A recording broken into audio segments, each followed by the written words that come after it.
Amid rising tension due to gang violence, a team from the Police High Command, led by Police Commissioner Major General Anthony Anderson, visited Railway Lane in Tawes, Spence and Catherine today. In the most recent incident, 3 persons were killed. The residents are not only appealing for increased police presence, but they also want roadblocks which they mounted to remain. Jamaica Maitland has our story.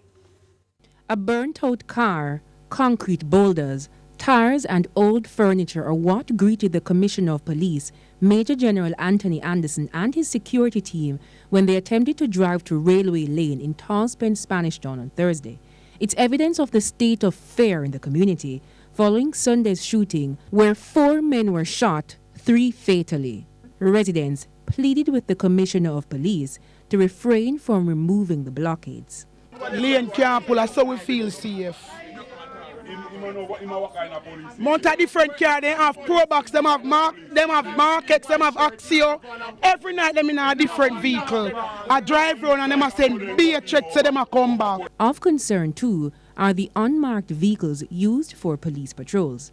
Gunmen are now disguising as policemen in the same manner. Residents reveal that while the officers are visible during the days, at nights, not so much, which is when the criminals strike. It's why they're calling for more boots on the ground.